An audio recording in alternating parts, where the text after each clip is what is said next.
मनीष कश्यप के साथ पटना के सिविल कोर्ट में कल क्या हुआ था, उनकी माताश्री से उनकी क्या बातचीत हुई, आज उनकी मां ने कौन सा ऐसा ऐतिहासिक काम कर दिया, उत्तर प्रदेश की पुलिस क्यों इन दिनों चर्चा में है और योगी आदित्यनाथ की सरकार से नीतीश और तेजस्वी की सरकार को क्या सीखना चाहिए, इन सारे मुद्दों पर हम बात करेंगे।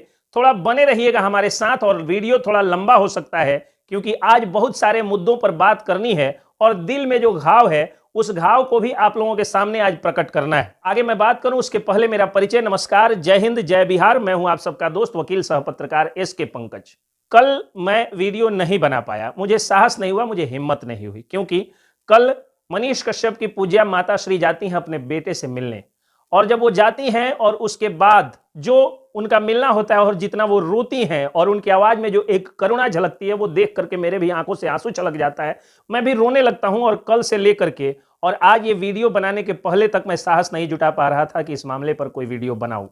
बहुत रोना आया, बहुत बुरा लगा कि एक मां अपने बेटे को, अपने निर्दोष बेटे को बचाने के लिए दर दर भटक रही है, और जब वो उससे मिलती है तो जिस तरह के आंसू दिखते हैं वो थोड़ा सा मुझे इमोशनल कर गया, जिसके कारण मैं वीडियो नहीं बना पाया। अभी भी मैं इमोशनल हो रहा हूं, लेकिन बजरंगबली का नाम लेते हुए और अपने को कंट्रोल करके और अपना गुस्सा और भड़ास मनीष कश्यप के उन विरोधियों पर निकालना चाहता हूं जो मनीष कश्यप की इस दुर्गति के लिए जिम्मेदार हैं। दैनिक भास्कर की एक रिपोर्ट के अनुसार भगत सिंह जो थे वो फांसी के पहले अपनी मां को मना कर देते हैं कि भगत सिंह का पार्थिव शरीर उनकी मां लेने नहीं आए, बल्कि उनका छोटा भाई उसे लेने आया, क्योंकि दुनिया जब जान जाएगी कि भगत सिंह की मां रो रही थी तो दुनिया में इसका मैसेज अच्छा नहीं जाएगा, इसका संदेश अच्छा नहीं जाएगा।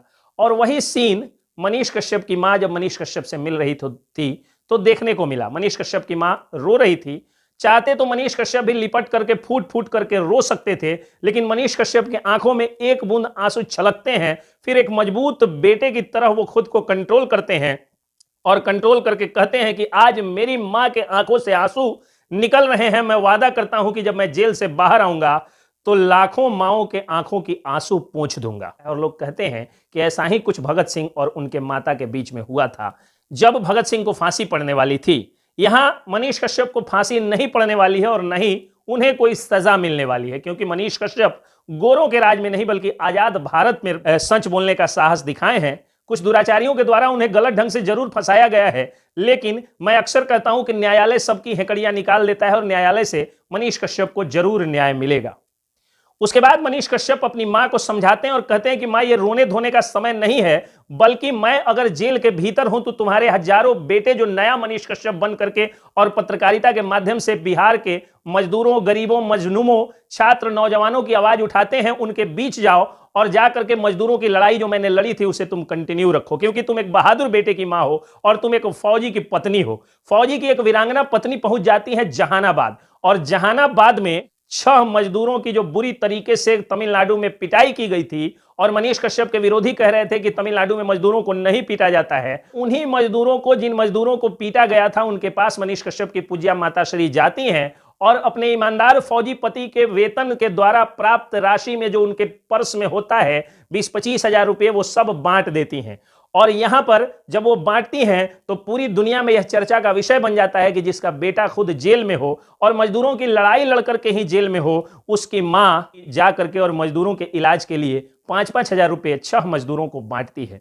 इन 6 मजदूरों में 5 मजदूर जो थे, मैं जात पात में विश्वास नहीं रखता हूं, लेकिन कुछ लोगों ने मनीष कश्यप को तेजस्वी यादव की सरकार 180 दिन जेल से निकलने के बाद 180 दिन में सरकार गिराने वाले बयान को लेकर के जो लोग यादव विरोधी समझ रहे थे, उनके गाल पर सबसे पहला तमाचा तब लगा था जब अररिया में पत्रकार विमल यादव के घर पर मनीष कश्यप ने 50 हजार रुपये भेजा, और उसके बाद ये 6 मजदूर जो तमिलनाडु में पीटे गए थे, इन 6 में 5 मजदूर यादव परिवार के बेटे थे और 1 मजदूर जो है वो महतो परिवार के बेटा थे।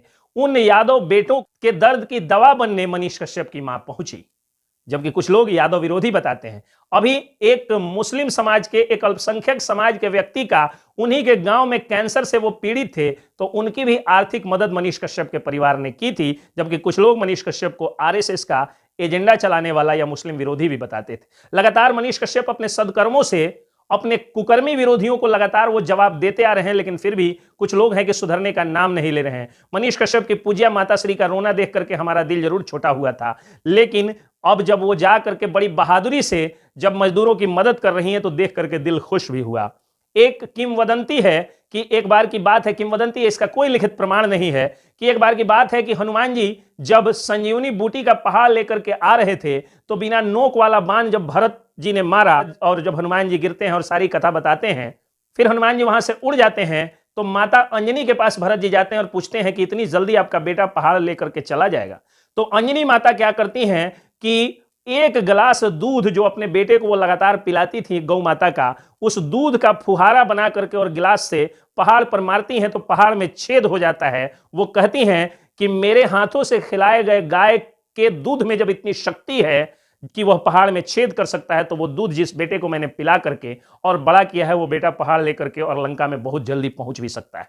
ठीक वैसा ही कुछ मनीष कश्यप की माता जी आजकल साबित कर रही है कि जिसकी मां इतनी बहादुर हो कि उसका बेटा एनएसए में जेल में सड़ रहा हो और उसकी मां जाकर के और मजदूरों की मदद कर रही हो, मजदूरों की दवा बन रही हो, मजदूरों की हितैषी हिमायती बन रही हो, तो वो मां धन्य है और वो बेटा भी धन्य है। उन्होंने पैसा बांटा।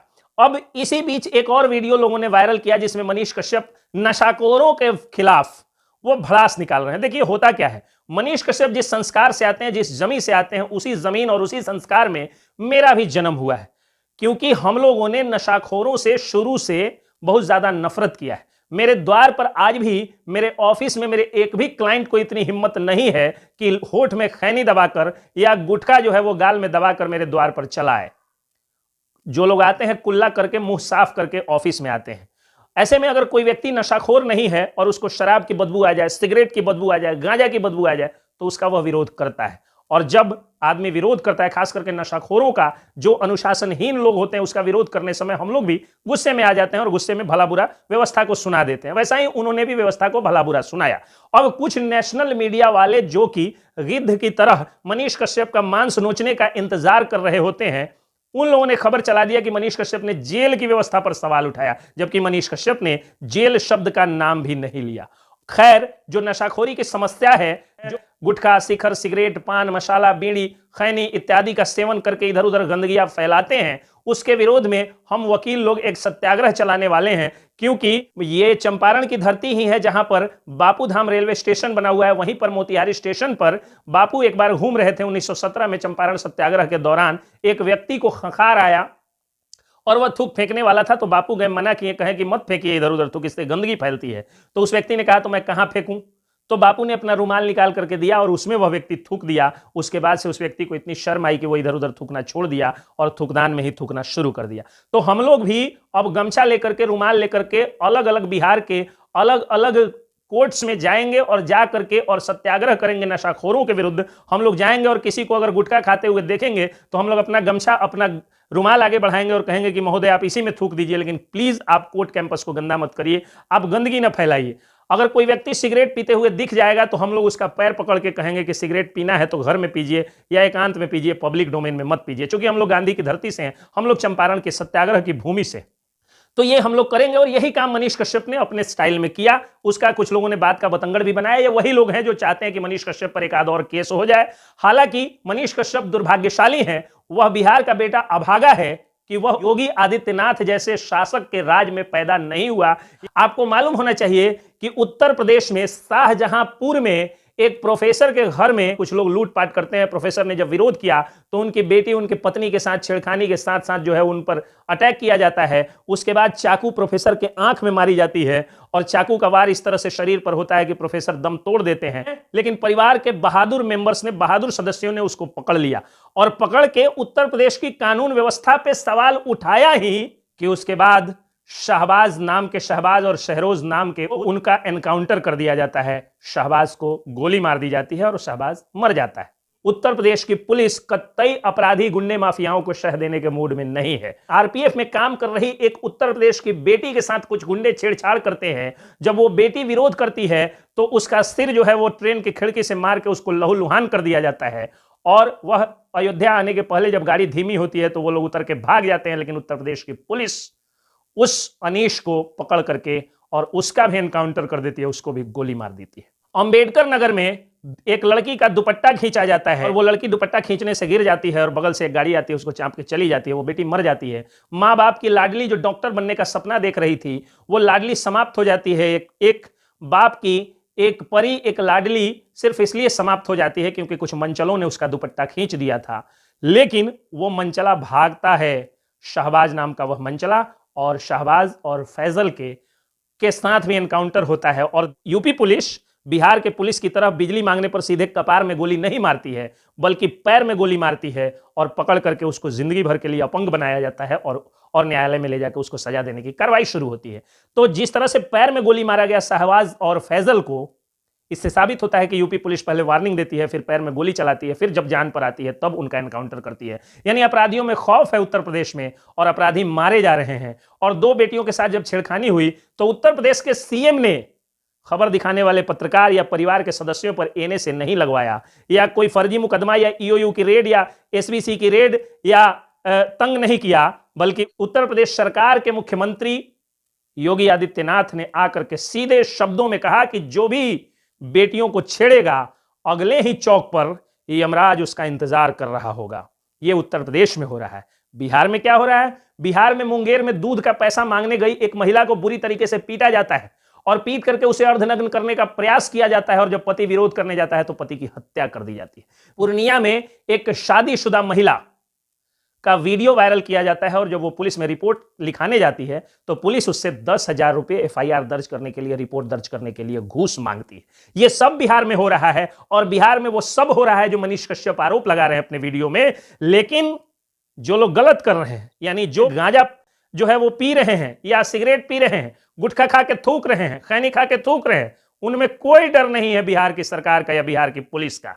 डर है तो मनीष कश्यप और उनके समर्थकों में कि कहीं मनीष कश्यप पर फिर एक एफआईआर दर्ज नहीं कर लिया जाए। अब आप बताइए कि जब तमिलनाडु में बिहारियों को पीटा जा रहा है और इस खबर को दिखाने पर कोई हिंसा भी नहीं भड़क रही है, और कोई ये तो नहीं कह रहा है कि अगर तमिलनाडु में हमारे मजदूरों को पीटा जा रहा है तो तमिलनाडु राज्य या वहां के लोग खराब है। बिल्कुल खराब नहीं है, वहां के लोग हमारे लिए अतिथि हैं, हमारे लिए भारत के नागरिक हैं। उत्तर प्रदेश जिस तरह से हमारा भाई है उसी तरह से तमिलनाडु हमारा भाई है। बिहारी, उत्तर प्रदेशी, तमिलनाडु वाले, केरल वाले या भारत के एक एक राज्य के लोग आपस में भाई भाई हैं, और हम लोग जो है वो बड़ा प्यार से मिलकर रहने की कोशिश करते हैं। लेकिन जब हमें कोई आपराधिक तत्व, चाहे वो किसी राज्य का हो, शोषक हो, अगर हमें सताएगा और मजदूरों पर अत्याचार करेगा तो खबर तो दिखाया जाएगा ना। ऐसे में 153 का केस कर देना, ऐसे में दंगा भड़काने की तमाम धाराएं उस पर लगा देना, कहां तक न्यायोचित है? अगर लगना है तो उदयनिधि स्टालिन पर लगता, क्योंकि उन्होंने सनातन धर्म के विरुद्ध बात की। मनीष कश्यप ने तमिलनाडु के विरुद्ध तो बात नहीं की। उनकी माता श्री गई थी, कितना प्यार से जो है वो सारी चीजों को दी और बोली कि पीटा जा रहा है तमिलनाडु में मजदूरों को, उसका हम यथासंभव जो है वो उसका कुछ खर्च दे रहे हैं। कुछ लोग अभी एक सैटेलाइट चैनल से निकाले गए हैं, यूट्यूब चैनल चला रहे हैं, वो यूट्यूब चैनल चलाते हैं खुद, और मनीष कश्यप को यूट्यूबर मनीष कश्यप करके कह रहे हैं कि मनीष कश्यप तो सरकार बनाने की बात करता है। तो सरकार बनाने की बात केवल मनीष कश्यप नहीं है, इसके पंकज भी करता है, और बिहार की करोड़ों जनता करती है, भारत की करोड़ों जनता करती है। और जब भी एक सरकार से जो है वो नाराजगी होती है तो हम लोग कहते हैं कि हम अपनी सरकार बनाएंगे, हम जनता की सरकार बनाएंगे, क्योंकि हम जनता हैं, और सरकार बना करके और हम सरकार चलाएंगे क्योंकि हम जनता है। हम प्रतिनिधियों को जैसा आदेशित करेंगे वैसा प्रतिनिधियों को करना होगा। इसका मतलब ये तो नहीं है कि मनीष कश्यप सीएम, पीएम या मंत्री, विधायक, सांसद बनना चाहता है। उन्होंने तो खंडन भी किया ना कि वो चुनाव नहीं लड़ना चाहते हैं। तो फिर ये कह देना कि हाँ वो सरकार बनाने वाली बात कहें, ये कहीं से भी जायज नहीं है, ये मूर्खता से बड़ा कुछ नहीं। तो मेरे कहने का अर्थ ये है कि मनीष कश्यप जो हैं, वो मनीष कश्यप की कहानी और मनीष कश्यप का हिम्मत भगत सिंह से तो जरूर मिलता है, और हम सभी को मनीष कश्यप को देखते ही भीतर देशभक्ति का जज्बा जगता है। इसीलिए मैं कहता हूं जय हिंद, जय बिहार, जय तमिलनाडु, जय उत्तर प्रदेश, जय पंजाब, जय बंगाल, जय समस्त और अखंड भारत।